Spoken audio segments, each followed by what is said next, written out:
Is Russia's breakthrough advance near Ocheretyne finally slowing down, or is it just turning, preparing for its next phase? I'm Paul, U.S. Army combat veteran. Let's talk about it. So this is the last update that we have for the map is actually the 30th, right? So 2 days ago, and you can see that it does show some gains for Russian forces. Again, they're consolidating this bridge here between Karamik and Ocheretyne, and they make a relatively small advance into this empty field here.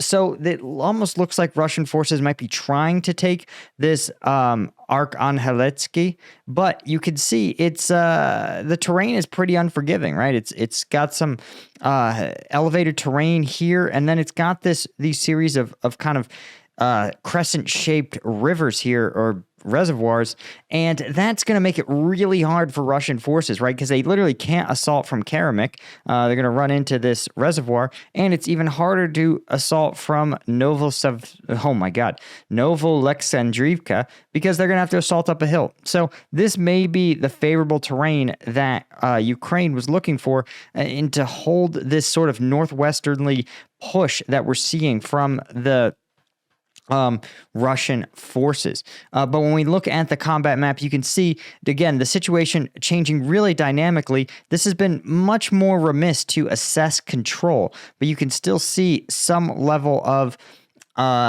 control here spanning from Novoalexandriivka all the way to Karamik, and of course in Arkhangelsk, right? This kind of being a Ukrainian redoubt. So it seems possible that the Ukrainians may be starting to build a new defensive line and contain this Russian breach. But the real information, right, you can see though, Ukraine is engaging in about 100 combat engagements with Russian forces across the front line.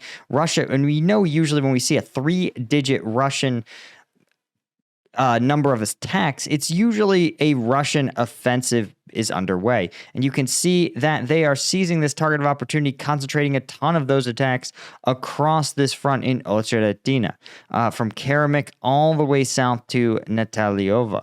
And again, we're going to talk in a minute about another source that assesses that the Russian offensive is petering out. But before we do, of course, guys, if you feel like your energy is petering out, you want to check out some Strike Gum. Strike Gum is the caffeinated gum that I designed, inspired by my time in Afghanistan, when I didn't have a product like this. This didn't exist. So I had to drink these energy drinks called Rippets, like while I was on patrol. And if you've never had a hot energy drink from being in your pocket for 8 hours, it's a traumatizing experience. That's why I created Strike Gum. It has 0 sugar, but all the caffeine of an energy drink in every single piece of gum, right?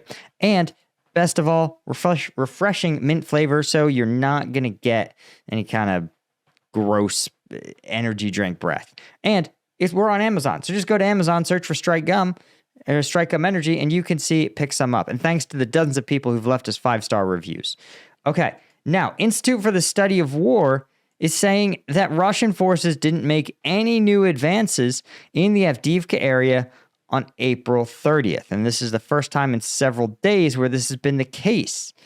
Ukrainian forces are saying that Russia is doubling down on the Bakhmut-Chasiv Yar direction rather than continue to push near Avdiivka.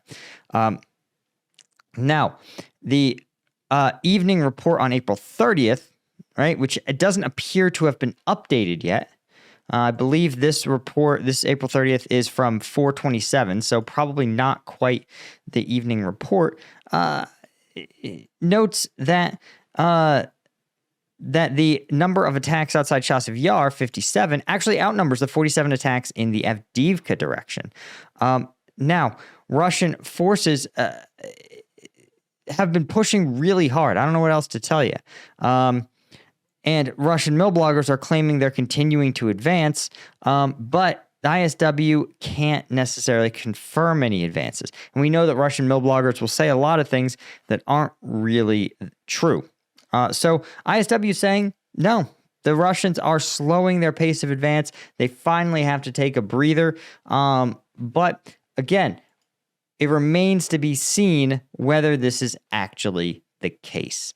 Guys, that is all I had for today. Again, we're going to keep you updated on this breaking situation, and I'll come to you tomorrow. Thanks to our Colonel tier members at combatvetnews.com. Thanks to our Lieutenant tier members and all the members at combatvetnews.com. I could not do this without you guys, and I'll see you in the next one. Cheers.